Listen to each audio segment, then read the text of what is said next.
We did it, baby. It's Friday. It's Friday. Boo, boo, boo, boo. Confetti. Confetti. And you know what? You know what we're doing? Good News Friday. If it's Friday, we want to bring you good news, especially as we go into this weekend that's going to be a little sad because we're celebrating our 250th, but it's really Donald Trump who has corrupted all of it. So what I want to do is give you some optimism, some hope, something to feel good about as we head into this long weekend. And I do hope that you have a great time with you and your family. But before then, let's just first celebrate some politicians doing some good stuff. There's some good stuff happening in the world. Mayor Mamdani, as always, is showing how it's done. This is how he celebrated pool season starting officially in New York. 2, 1, jump into the pool!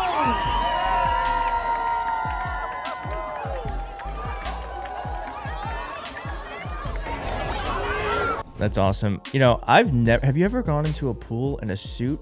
I wonder what that feels like. Regardless, it's such a smart way to bring attention to something that's actually rather boring, which is that the pools are opening. It's just smart. Mamdani is constantly showing us what it means to be not only a good politician, but how to show people that government can still do good things for you. I think it's great. It's absolutely great. Now, Mamdani was also asked about how he met his wife on Hinge. And I got some thoughts as being someone who's on Hinge. What did your parents teach you about love? I think to give all of yourself to it. And I think I felt just as in love when I first met my wife. And I had to kind of just hold it in for a little bit because I think I was in love from the moment I saw her photo. Stop. I screenshotted her Hinge profile. No!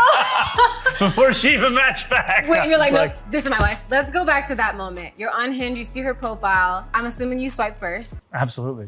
Duh. Come on. Okay, so the moment that you see you guys are a match. Yes. What was your initial message when you slid into her Hinge DMs?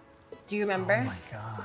She had talked about how she loved creme brulee. And I was just like, where should we go? Smooth. It was something like that. I'm making it smoother than it was. I was like, hands were shaking and, thinking about it for like a couple of hours. Waiting for her reply. Maybe I should. I'm very much a romantic. And so I fantasize about things that are like weeks and months and years away and will likely never happen. And then when you meet the love of your life, to actually be living what felt like a fantasy when you first saw their face, it's quite hard to believe. All right, well, that just gave me some hope. I am chronically single. I am violently single. I'm extremely on Hinge. I'm not unhinged on Hinge, but I am on Hinge. Do you know what Hinge is? Hinge is a dating app for people, obviously, who are single. So, and maybe I guess if you're not single and perhaps you're in a relationship where you get to have extra fun. But I'm on there, and that gives me hope because I am trying. I'm trying the best I can.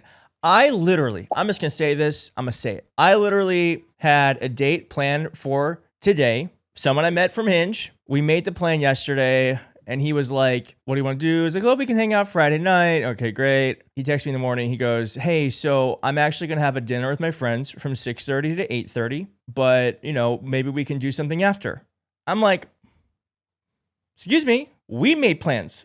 Like, what? Tell me if I'm wrong, but I was like, no thanks, not interested anymore. If you want to hang out with me, hang out with me. If you don't and you want to see your friends, see your friends. Don't double book, and certainly don't make me feel like the second option. So that's what dating is like. It's awful.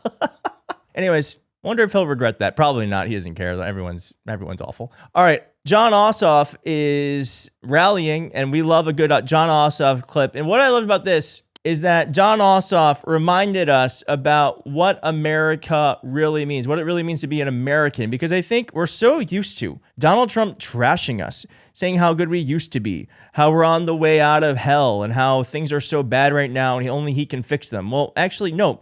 Things are they're not perfect, but the thing about America, we're the best version of what this thing looks like when you mix so many different cultures and ethnicities and people. And John Ossoff's going to say it a lot better than I just did. We're all in this together.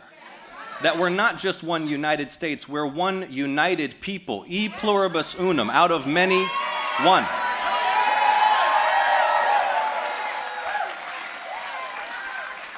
That we're bound together by the same great national spirit that passed civil rights laws, that defeated fascism, that landed men on the moon. And see, This is what small men like Donald Trump and Mike Collins will never understand. That our national greatness flows not through our blood or our genes, but through our ideas and through our care for one another.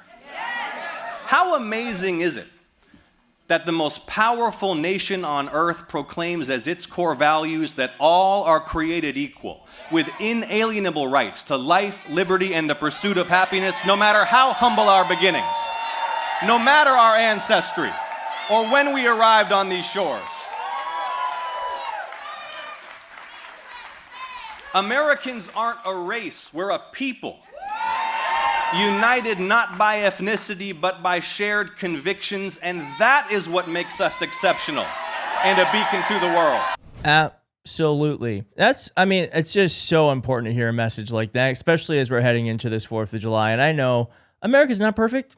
It's not perfect, but there's something I think quite profound about the way this country was formed and what our founders wrote about what it means to be an American. Now, we've never fully lived up to those beliefs, but I think looking through history, you can see that we're always trying our best to strive towards them. And I just love that John Ossoff is doing that and reminding us what it means to be exceptional and what makes the United States such a special country. I think it's also like why it's so important that we have young people in office.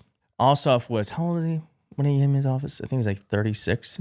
And we now have a 29-year-old Democratic Socialist. Millet Quiros defeated a 15-term incumbent, Diana DeGette, in the Democratic primary for Colorado 01. A first-time candidate and former attorney dominated the Denver Assembly and tapped into an anti-incumbent sentiment. She was born 4 months after DeGette first took office. I love this. And here's a little bit of what she said in her acceptance speech. We will not wait to abolish ICE and pass Medicare for all. We will not wait to put an end to the politics of the past, to get big money out of our politics, and to reject corporate PACs and APAC. Not the air horn. And no, we will not wait to end the genocide in Palestine.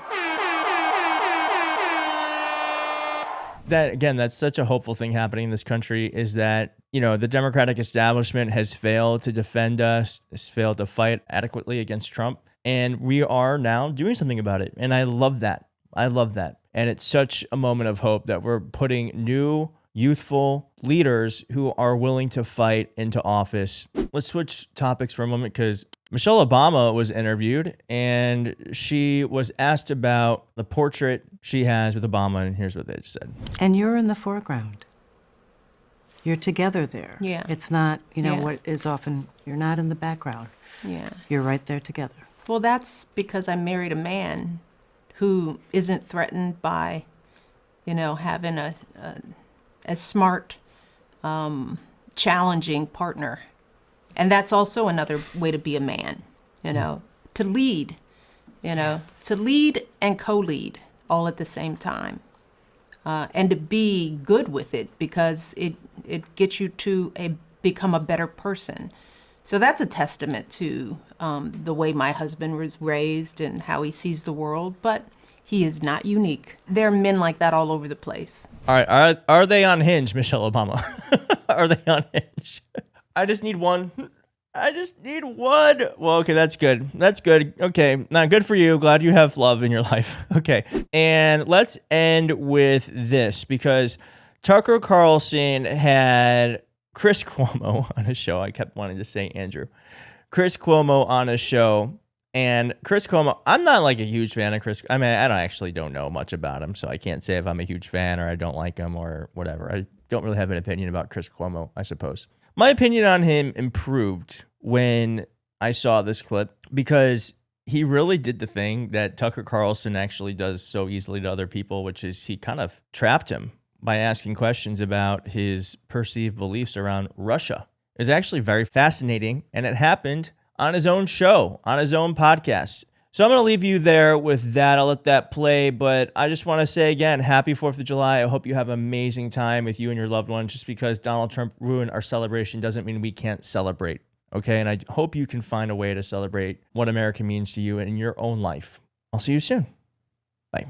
Emptying the prisons. Russia has 100 million. 140 million people. But 100 million more people. But have you ever heard of us emptying out the prisons?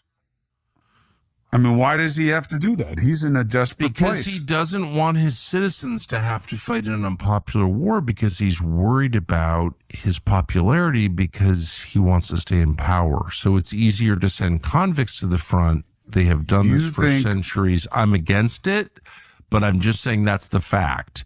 The point is... You think Putin is concerned about his popularity in a place where he kills all of his opponents on a regular basis? He's very concerned about his popularity. Really? When he completely engineers the outcome of everything that happens? Russia is a very complicated place with a lot of different competing power centers, including the FSB, which Then how has he stayed in power so long? Because he's really good at politics, and he pays very close attention to what the public thinks. Very close. He's got the military, just like any country. First of all, you know how lousy life is there for people, right? Well, and not just because of the economic sanctions right now. It just has been. I mean, have you been there recently? Recently, no. I've been there twice. We're not allowed in. I've been there twice in the last year. Why are you allowed in? I don't know. I'm an American. Friend of Putin. I'm whatever. Friend of Putin. Because I believe in seeing things and reaching my own conclusions. Oh, me too. I'm not allowed in there as a journalist. I'm sure you could call right now and they will let you in, and you should go. Just wouldn't let me out. Wind up like Paul Whalen. I think and you wouldn't be arguing my case.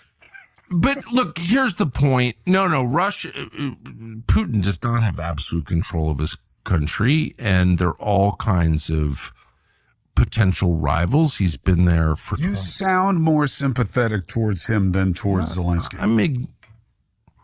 You just do. I'm definitely more sympathetic to Putin than Zelensky for the following reason.